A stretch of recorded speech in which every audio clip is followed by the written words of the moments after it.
आमिर खान काफी ज्यादा चर्चा तब बटोरते नजर आए जब किरण राव के साथ उन्होंने अपने तलाक की अनाउंसमेंट कर दी और उसके बाद आमिर खान, किरण राव और उनके परिवार से जुड़ी तमाम खबरें सोशल मीडिया पर वायरल होने लगी।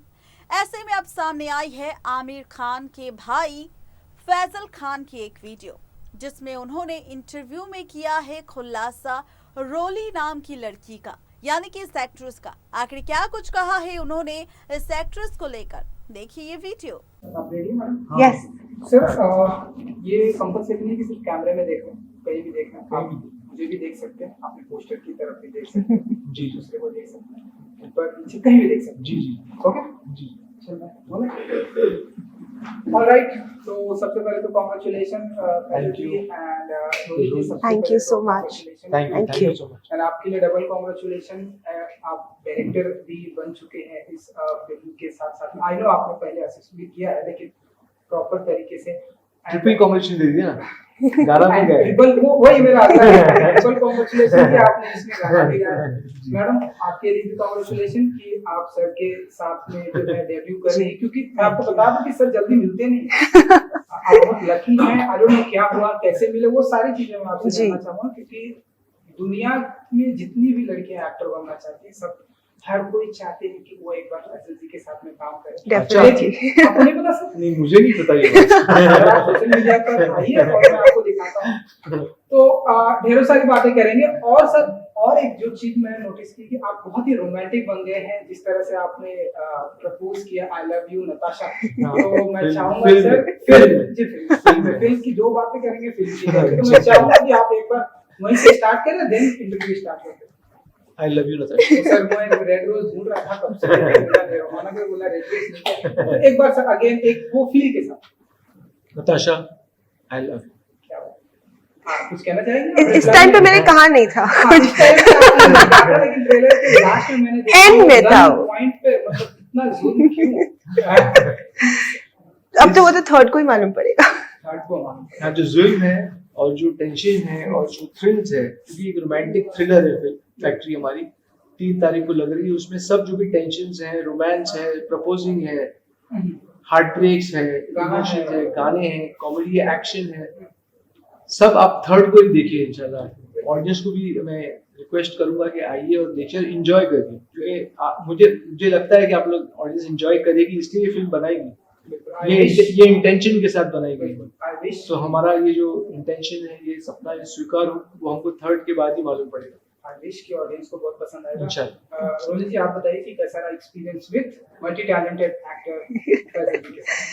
पहले तो ये बताइए कि मिले कहाँ से ये आपको, मतलब कांटेक्ट किया आपने, जी ऑडिशन किया नहीं, सर के साथ? हाँ मेरे जो मैनेजर हैं डीके श्रॉफ, तो उन्होंने मुझे फोन किया और बोला कि एक ऑडिशन हो रहा है, आप जाइए जरूर।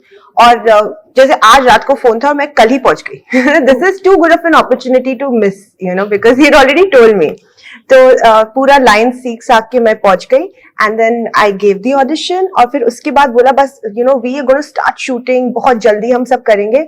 और 15 दिन तक बिल्कुल silence, nothing. So I thought चलो किसी और को मिल गया होगा, because movie they wanted to cast very fast. पर फिर 15 दिन के बाद दिस हैपन की एक छोटी सी स्टोरी है। सो हमारी जो प्रोड्यूसर हैं एंड क्रिएटिव हेड है मरियम, उन्होंने शी स्टार्टेड फाइंडिंग मी, और मेरा जो घर है वो ऐसा हुआ कि हम लोग जब ऑडिशन दे रहे थे तो हम लोग की बातें भी शुरू हो गई। मरियम हमारी जो क्रिएटिव हेड है और प्रोड्यूसर है, उनसे भी कुछ बातें हुई रोली की, और ऐसा उनको पता चल गया कि हाँ ये उनके एरिया में जहाँ इनका पहले का फ्लैट था वो एरिया में ये बाजू में रहती थी नेक्स्ट बिल्डिंग में। सब बातें हो गई। फिर हम लोग ने सोचने लग गए, जब ऑडिशन होकर खत्म हो गया तो हम लोग सोचने लग गए कि अब ये हमको पसंद तो आ गई रोली का, अब ऑडिशन बहुत पसंद आया, लेकिन फिर भी हम लोग सोच रहे थे क्या करें, ये करें। काफी टाइम में 15 दिन निकल गए। हाँ उसके बाद तो 15 दिन निकल गए एंड कुछ पता नहीं चला। तो मुझे बहुत बुरा लगा, यू नो, जैसे आप देते हो audition and you start expecting and building all these hopes. पर फिर मेरे घर का बेल रिंग हुआ और उन्होंने बोला कि मरियम मैडम को आपसे बात करना है। और ऑनेस्टली मैं थोड़ा बहुत भूल गई थी इन 15 डेज, बिकॉज मैं एक ही बार मिली थी और हमने बातें करी थी, पर फिर भी। तो मैंने जब फोन किया बोला रोली वेयर आर यू? क्या हुआ कि 15 दिन गुजर गया। अब हम लोग को लगा हमको स्टार्ट भी करना है पिक्चर और वक्त भी जल्दी स्टार्ट करना है, हम लोगों ने रोली को ही लेना है। तो अब जो डीके श्रॉफ जो इनके मैनेजर थे, जिनके थ्रू ये आई थी, वो फोन ही नहीं उठा रहे। अच्छा, तो हम मरियम भी थोड़ा खफा हो गई, मैं भी चिढ़ गया कि क्या है, हम इतना कर रहे हैं, और वो कुछ बोल रहे हैं और फोन बंद कर रहे हैं। मौन व्रत। तो मतलब ये क्या हो रहा है, तो वो बाद में मालूम पड़ा कि वो मौन व्रत थे। अच्छा, तो हमको लगा ये क्या इसके चक्कर में तो आपका काम चले जाता मोहन। थैंक गॉड मैंने बातें कर ली थी, अब बता दिया था मैं कौन सी बिल्डिंग में रहती हूँ। तो क्या हुआ, हाँ, तो क्या हुआ कि वो हूँ करके बंद कर रहे हैं, तो चिड़िया में भी बोला क्या है, कैसा सेक्रेटरी क्या कर रहा है। तो क्योंकि मरियम और रोली की बातचीत हो चुकी थी और ये तो पता चल गया था कि ये बाजू की बिल्डिंग में रहती है, अच्छा, जहाँ वो पहले रहती थी मरियम। तो हम लोग ने किसी तरीके से इनको बोला कि इनको ट्रैक डाउन। अब मुझे लगा कि ये पॉलिटिक्स तो नहीं हो रही है कुछ, हाँ आजकल ये भी होता है। क्योंकि वो कुछ बोल रहा है। अच्छा, वो जो उस टाइम डायरेक्टर भी शारिक भाई थे, तो शारिक भाई चाहते थे कि कोई और लड़की आए। तो मेरा दिमाग ये भी जा रहा था कि शारिक भाई तो कुछ गेम नहीं खेल रहे हैं, कुछ बहुत पॉलिटिक्स चलती है लाइफ में, तो सबको जानते हैं। तो कोई किसका क्या पत्ता काट रहा है, तो मरियम भी गुस्सा हो गई, मैं भी गुस्सा हो रहा हूँ। तो हमने चलो भेजो किसी को उनके घर। इसलिए घंटी बजी और रोली के पास कोई आया, बोला मरियम मैडम आपसे बात करना चाहते हैं। ये तो भूल भी गई कौन मरियम, फिर आप फोन कर लीजिए। No, more than sorry, one second, इतनी भी नहीं भूली मैं। एक और एपिसोड ये भी है कि हम लोग को तो पता था कि बिल्डिंग में रहती है, लेकिन कौन से माले पे रहती है वो नहीं पता। तो मरियम ने जिनके यहाँ काम करती थी, एक जो लेडी मेड, वो भेजी इनके वॉचमैन के पास। वॉचमैन के पास क्योंकि वो जो मेड थी उसके पास वो पुराना फोन था, तो उसके पास फोटो भी भेजे। तो कौन ऑडिशन भेज देते, ये फोटो ये लड़की है, लेकिन उसका फोन पुराना था, तो फोटो कहाँ भेजे। तो वो उनके वॉचमैन को मिली जाती। उसके पास एक फोन था जिसमें आप फोटो भेज सकते थे। तो हम लोग ने बोला वो रोली राय वो हीरोइन रहती है, तो कौन रोली राय, वो वॉचमैन नहीं जानता होगा, बड़ी बिल्डिंग है, ये भी नई आई है इस इंडस्ट्री में, अभी हीरोइन बनी नहीं है। तो फिर उसको फोटो भेजा गया उनके उसका नंबर पे। तो फिर उसने हाँ ये तो फलाने माले में रहती है, कौन से माले में, 4 माले, हाँ 4th फ्लोर। तो फिर वो मेड गई ऊपर, फिर वो उसने घंटी बजाई और फिर ये आई, उसने बोला मरियम से बात करो। और ये बोलती है कौन मरियम। बड़ी शिद्दत से ढूंढा है सर ने आपको, पार्टी देनी पड़ेगी रिलीज डेफिनेटली। आप कुछ कहें अब ये आई कि अभी आप बोलो कि See, more than कौन Maryam, I was not expecting it ना कि ऐसे हो जाएगा। I had forgotten was a different thing, but you don't expect कि the producer Mariam and Faisal will be finding you. मुझे लगा DK तो है ही, तो वो उनसे बात कर लेंगे, तो मेरे को ये expect नहीं था, so I was caught off guard. और फिर जब ये हुआ, बातें हुई, तो instantly Mariam was like, "Rolly, where are you?" And I was like, "Who is this?" And I was like, "Come, you want to sign me?" And I was like, "Who is this?" Remember you came for audition? I was like, oh my god, okay. Then I was like, this is definitely happening क्योंकि कोई इतना नहीं करेगा। और फिर then very next day मैं तो पहुंच गई वहाँ पे। बुलाया गया, फुल नरेशन दिया गया और फिर साइन किया और फिर उसके सब चेक याद से दिया और ये हाथ से स्क्रिप्ट दिया। अरे वाह, ये चेक लिया उन्होंने, मैंने सट करके स्क्रिप्ट लिया का सामने, ये लो ये क्या है, ये स्क्रिप्ट है, आपको पूरी तैयार करके 4 दिन में आना है। अरे वाह, ऐसा मिलना बहुत मुश्किल है चेक के साथ। बहुत एग्जैक्टली। चलिए डीके श्रॉफ जी को बाद में मैं भी जानता हूँ। अच्छा, जानते हो? हाँ, वो ये आप फोन करेंगे तो उनका मौन व्रत के टाइम पे फोन मत करिएगा, वरना बात नहीं होगी। मैंने बोलूंगा प्लीज सर, अगेन मैं अपनी फैक्ट्री इस तरीके से रोली साइन हुई। आप अभी पूछिए। ये बहुत ही अच्छा इंसिडेंट आप लोगों ने शेयर किया, वो आई थिंक कभी नहीं भूलेगा, कभी नहीं, नेवर। बिल्कुल। तो चलिए मैं फैक्ट्री पे आता हूँ, क्योंकि ढेरों सारे किरदार हैं आपके, ढेरों सारे आप कुछ कर रहे हैं। तो पहले तो जानना चाहेंगे कि कितने अंदाज हमें देखने को मिलेगा आपको, क्योंकि पहला जो देखने को मिला फ्राइडे हो या ड्राई डे दारू पीना है, वो मुझे आपका एक अंदाज देखने को मिला। दूसरा अंदाज काफी थ्रिलर वाला देखने को मिला, तीसरा अंदाज वो रोमांटिक का मिला, और कौन कौन से अंदाज होंगे अगर आप बता सकते। उसके बाद फिर मैं कैरेक्टर पर आता हूँ। अंदाज तो काफी है, शेड्स बहुत है इस कैरेक्टर, अनप्रेडिक्टेबल कैरेक्टर। तो जब आप पिक्चर देखेंगे आपको अलग अलग शेड मिलेंगे, बहुत इंटरेस्टिंग शेड्स।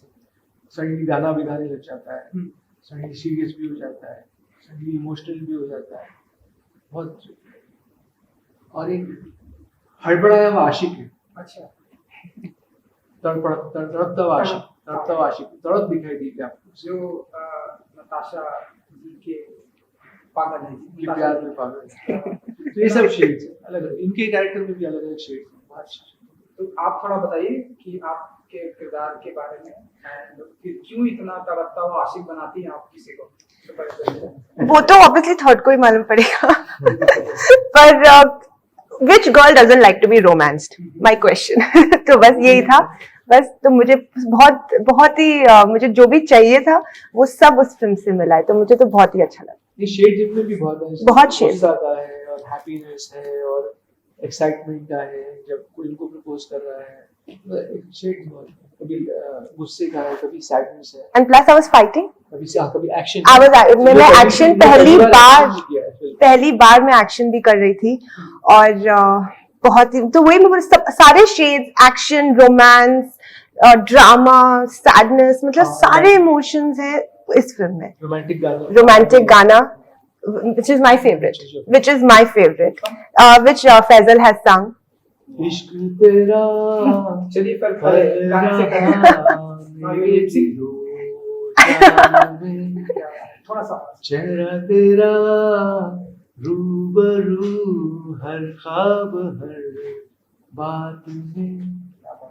और बहुत ही लोकेशन भी इतनी अच्छी थी इस गाने की, तो इट यूज्ड टू उभर के और आता था, so definitely it was amazing.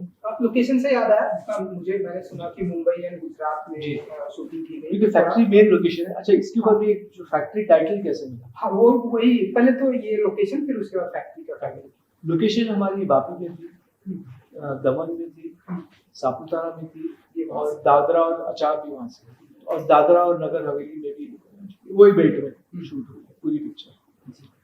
तो कुछ कोविड का भी मामला था? नहीं, तब कोविड था नहीं। हम लोग जब हमारी शूटिंग खत्म हो गई, हमारी एडिट खत्म हो गई, हमारी फिल्म का फर्स्ट कॉपी आ गया और ठक करके कोविड आ गया। अच्छा, उसके साथ में कोविड भी आ गया, तो हमारी पिक्चर रेडी थी और लॉकडाउन हो गया। 2019 की बात? 2019 में आया ना। हाँ, 2019 में हमारी पिक्चर रेडी, मार्च में। हमने 6-7 ट्रायल भी किए, कुछ खास लोगों को बुलाया और लॉकडाउन। तो बहुत लंबा इंतजार कर रहा है आपकी स्पेशली डेब्यू जी। तो आप बताइए कि ये जो इंतजार में जो मजा है वो अलग ही मजा है। सब्र का फल मीठा होता है। एग्जैक्टली। अभी अब हाँ, इंतजार तो था, बट आई फील टाइमिंग भी, हमारा जो फिल्म जो रिलीज हो रही है, इट्स वेरी गुड टाइमिंग। सो इंतजार किया और टाइमिंग भी इतनी अच्छी है कि I feel it's gonna be amazing. चलिए मैं फैक्ट्री के टाइटल पे आता हूँ, आप बताने वाले टाइटल मिल ही नहीं रहा था। अच्छा, लोग सोच रहे हैं क्योंकि जो सब्जेक्ट है उसमें रोमांस भी है, उसमें एक्शन भी है, थ्रिल भी है। तो अगर सिर्फ एक्शन और थ्रिल टाइटल रखते हैं तो रोमांस माना जाता है। अब सिर्फ रोमांस टाइटल रखते हैं तो उसका थ्रिलिंग मोमेंट सब बैलेंस है उसमें। अब क्या किया जाए, तो फिर मरियम हमारी बहुत सोच रहे थे हम लोग, अलग अलग ये टाइटल वो टाइटल, 2-3 रजिस्टर भी करा लिया अलग अलग टाइटल्स। फिर मरियम जा रही थी गाड़ी में और मैं भी जा रहा था, वो डिस्कस कर रहे थे, सडनली उन्होंने बोला फैक्ट्री। तो फैक्ट्री जब मैंने सुना तो मैंने पूछा क्यों फैक्ट्री? तो उन्होंने बोला क्योंकि हमारा फैक्ट्री में हमारा 75% स्क्रिप्ट फैक्ट्री में शूट की गई और फैक्ट्री में ही बहुत उतार चढ़ाव है इमोशंस के, मतलब गाना भी है, एक्शन भी है, रोमांस भी है, तड़प भी है, तो वो सब कॉमेडी भी है थोड़ी जितनी चाहिए। तो वो सब जो इतने इमोशंस ज़्यादातर फैक्ट्री में होते हैं और फैक्ट्री, इसलिए फैक्ट्री टाइटल मैंने बैठ जाएगा, ये सूट हो जाएगा। नॉन कमिटल टाइटल, ना रोमांस ना थ्रिल,